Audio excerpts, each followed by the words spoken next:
Okay, hi everyone, and welcome to our West Virginia Entrepreneurship Ecosystem LinkedIn Lunch series. This is a series designed to help entrepreneurs who are starting or scaling their business to navigate a required state process or resource to help get that going. So today we have Sarah Carey from the Secretary of State's office, who's going to walk us through how to register your business with the state of West Virginia and then what that looks like on the OneStop portal. So Sarah, go ahead and take it away. Absolutely. Thank you so much, Emily. As she said, my name is Sarah Carey. I'm going to go ahead and start sharing my screen with you. Can you all let me know you can see it okay? Yes. Perfect. All right. So a little bit of background. The business division for the Secretary of State's office, I oversee all business registration with our office. I also manage 3 separate locations in the state of West Virginia, one right here in Charleston, one in Clarksburg, and one in Martinsburg. And I oversee the use of the OneStop business portal. That web address is onestop.wv.gov. Some folks who we also, you can also get there by typing in business4.wv.gov. Either way, it'll take you to the portal. So if you've received the business for web address, that is still accurate. So no worries on that. The role of the Secretary of State with business is we store the agent of process. That means if your business is unfortunately going to be sued for any reason, where are we going to send that paperwork and to whom? We handle formation of domestic businesses, and we give authority to foreign or out of state businesses to conduct business in the state of West Virginia. A lot of times people will see that word foreign and think we just mean out of country. So just for clarification, we only mean out of the state of West Virginia. We also handle specialty licensure for some specific business purposes. If you're a scrap metal dealer, not only do you have to register your business, but you have to register as a scrap metal dealer.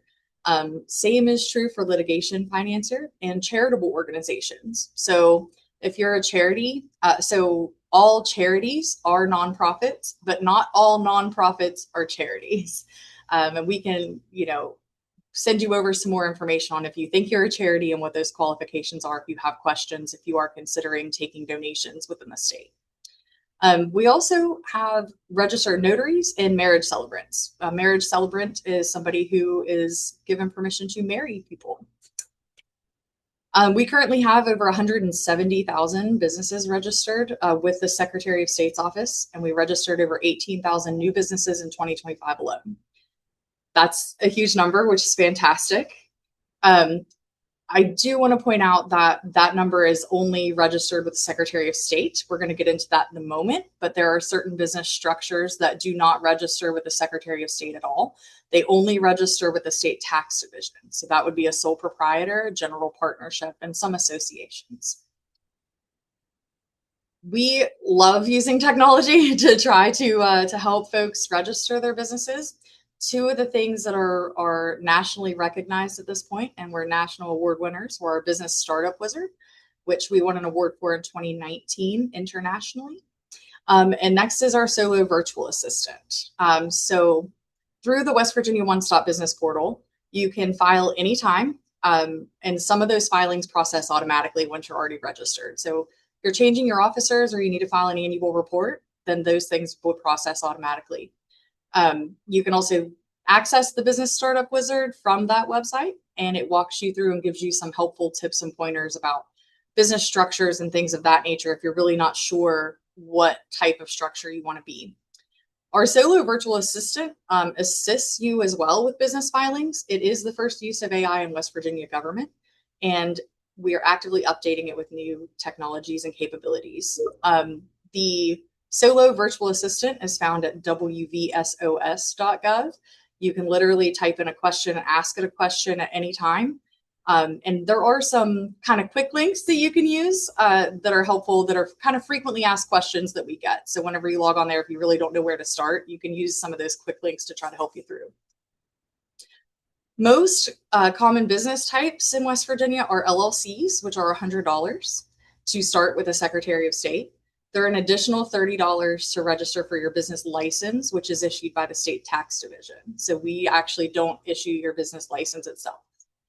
Sole proprietors, as I stated earlier, they only register with tax, so they only pay the $30 registration fee.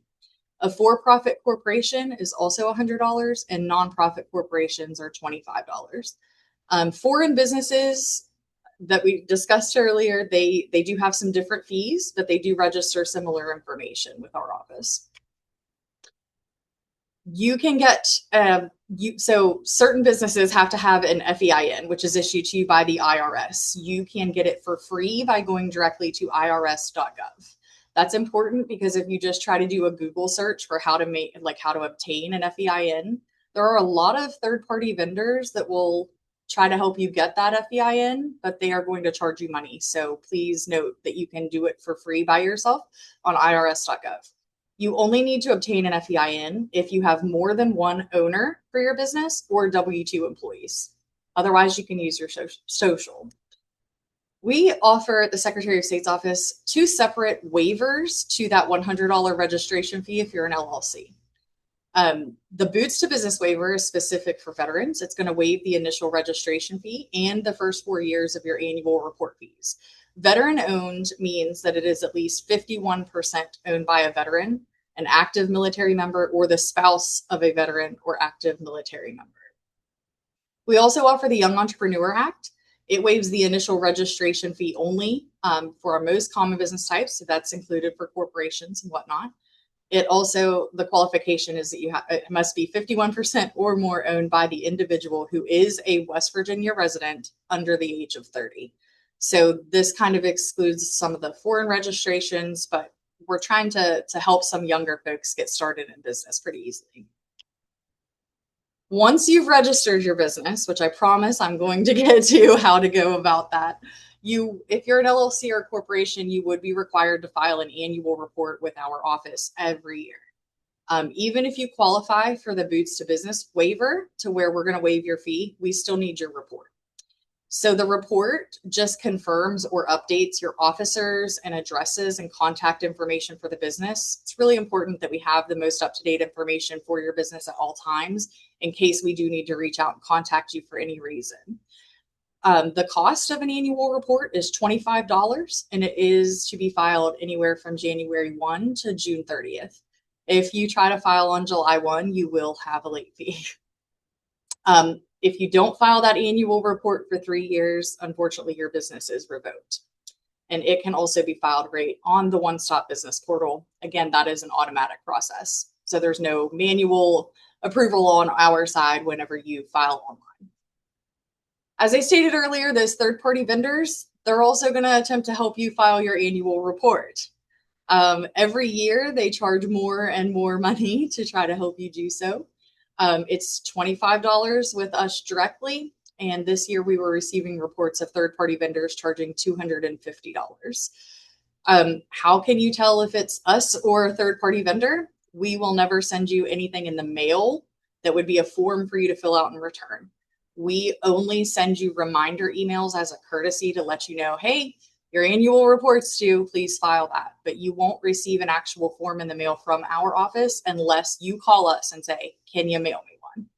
So also on those filings that you might receive in the mail, they have to clearly state that they are not affiliated with the government and they are not affiliated with our office. So please read the fine print on those if you do receive them in the mail. So let's take a look at the OneStop business portal. On the right over here is what it will look like if you were on a mobile device. And on the left over here is from a regular desktop computer. So once you get to the West Virginia OneStop business portal, the first step you're going to do is hit create user account. If you do have a user account already, because you've tried to explore this a little on your own, you would simply hit login, which is right below that. Once you've hit login, you're going to come to a screen that looks like this.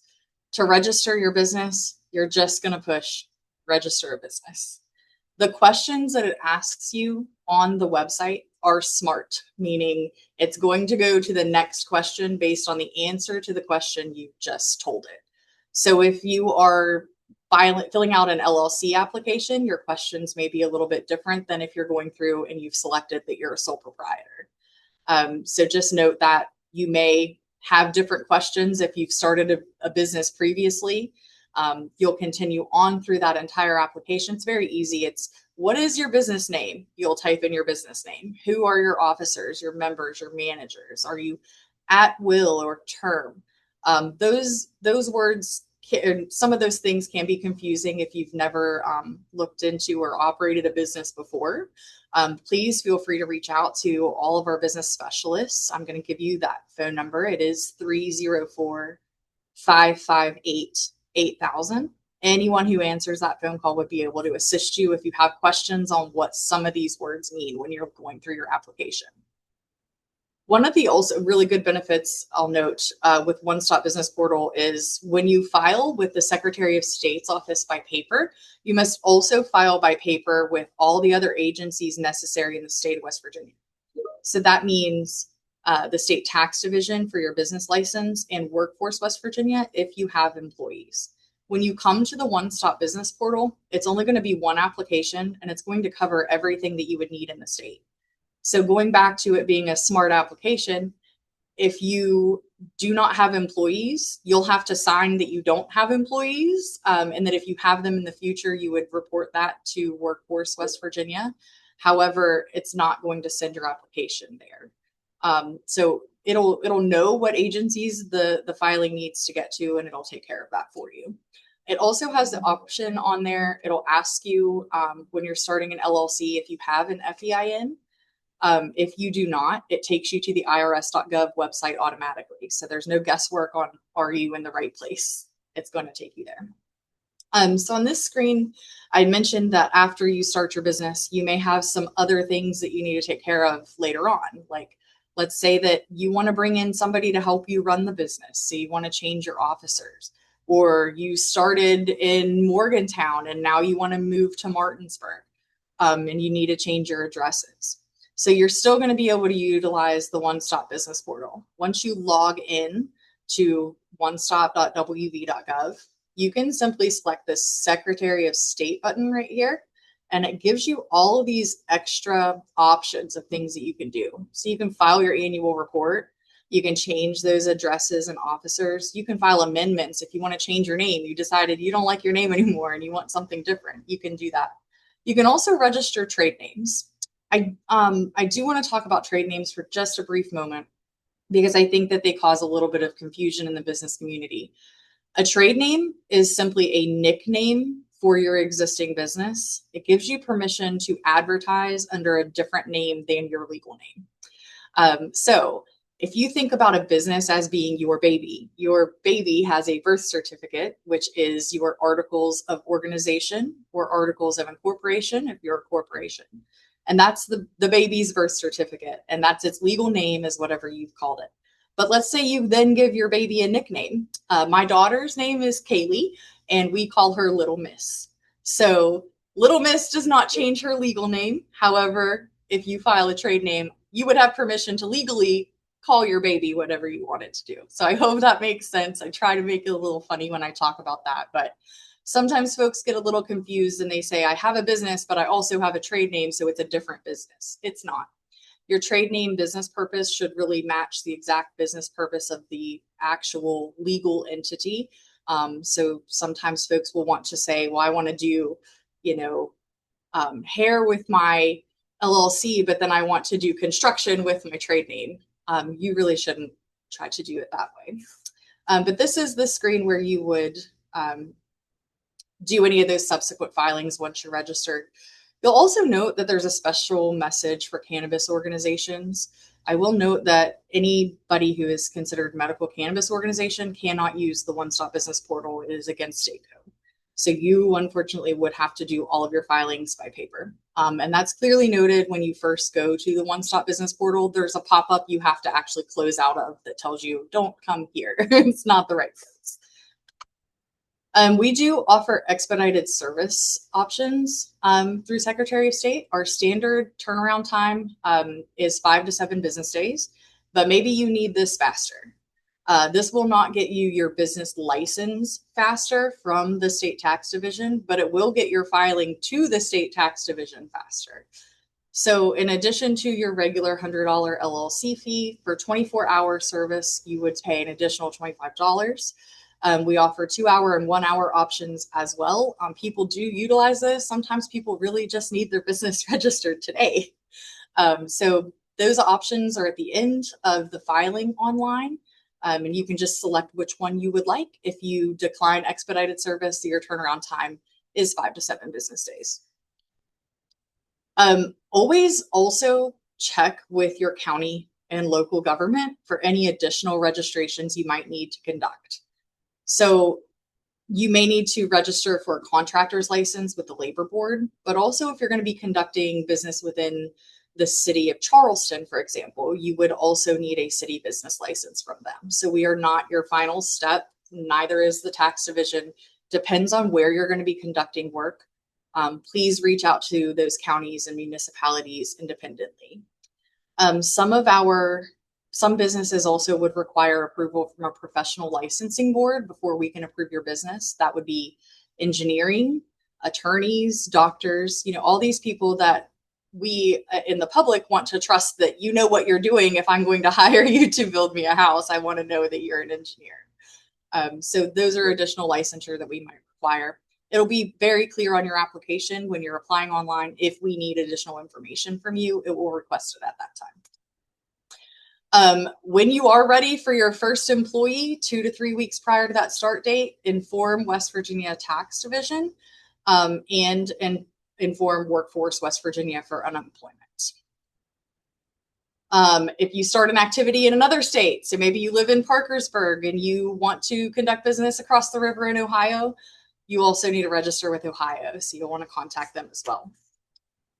These are some great resources for you all. The Small Business Development Center, SBDC, they're fantastic. They have business coaches that can help you organize and figure out what your next steps are. Tuesday Legal Connect is actually put on by the State Bar. They offer a free service to businesses who have some legal questions. Attorneys do have to have continuing education, so attorneys volunteer their time to be on this call. You can call that number right there on your screen on Tuesdays from 6 to 8 p.m. and get some help from an attorney if you don't want to hire one. Also, please check out West Virginia Business Link. So that is a catalog of resources available to you. It really is limitless what is on Business Link, so please check it out. It's a great resource.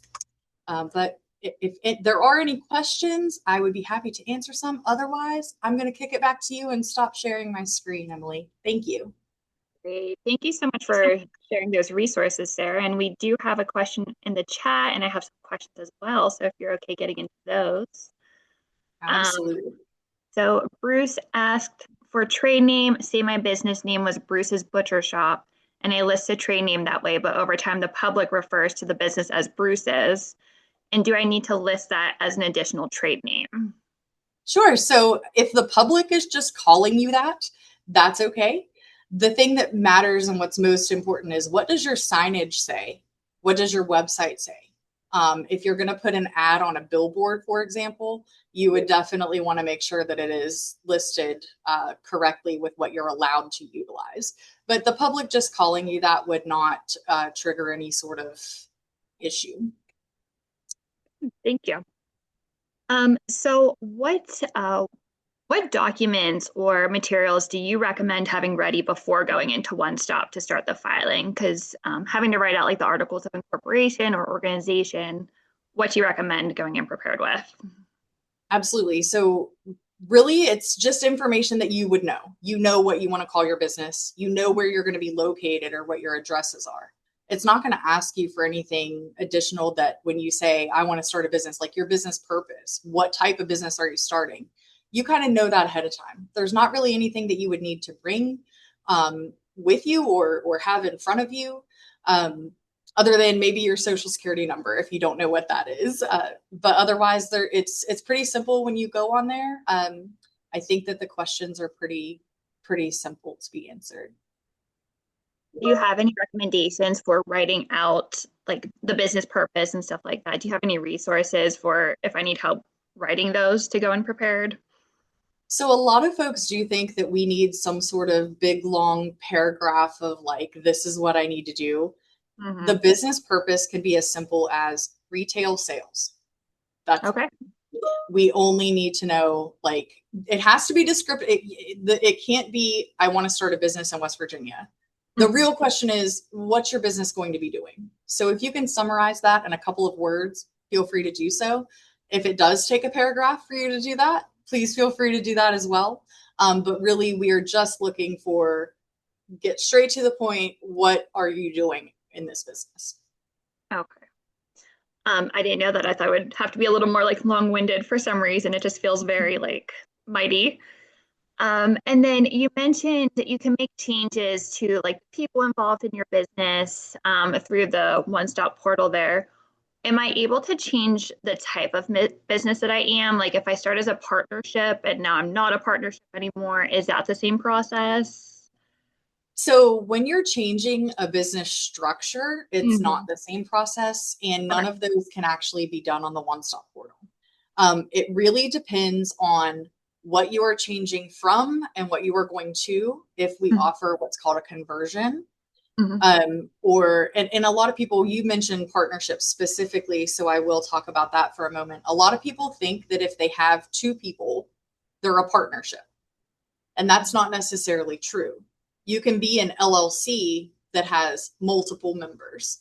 A partnership is an actual business structure that has different legal requirements. It can be more expensive to file a partnership, and some of them are reserved for professional entities as well. So when we say partnership, make sure that we don't mean multi-member LLC. You might have a partner in business, but not be a partnership. I hope that makes sense. It Um, does. if you are wanting to change your business structure, the best thing you could do is either utilize our solo chatbot to find out what are the steps, or contact one of our business specialists at the office. We'd be able to help Okay. you walk through that process. And that's at that 8,000 number. That's correct. 304-558-8000. 8,000. Okay. I have another question in the chat. Is there a threshold for when a business that is not registered within the state needs to do business as a foreign business? And then, for instance, is there a certain dollar threshold limit or anything if a business registered in Maryland wants to do business in West Virginia, for example? Sure. So this is actually a more complex answer than you would think it would be. For the Secretary of State's office, our official statement is, if you are doing business in West Virginia, you must register here. The state tax division, I cannot speak for, but I do know that they operate a little bit differently, and they might have a dollar amount threshold. But again, I can't speak for tax. So if you're more interested in that question, we may want to contact tax division. I can also give you their phone number in the chat right now.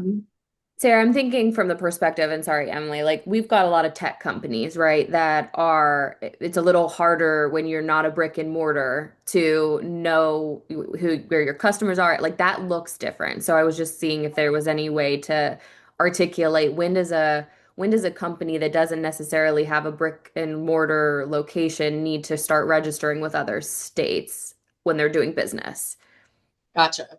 So for us, if it's Maryland wanting to register here, it's from the moment that they're going to actually be doing business. So at the moment that they have their first client, or that they're going to advertise in the state of West Virginia, they would need to register at that point. We do on occasion run into situations where we have folks from Ohio that want to come across the river and do one job. Maybe they're a contractor and they're going to replace a roof.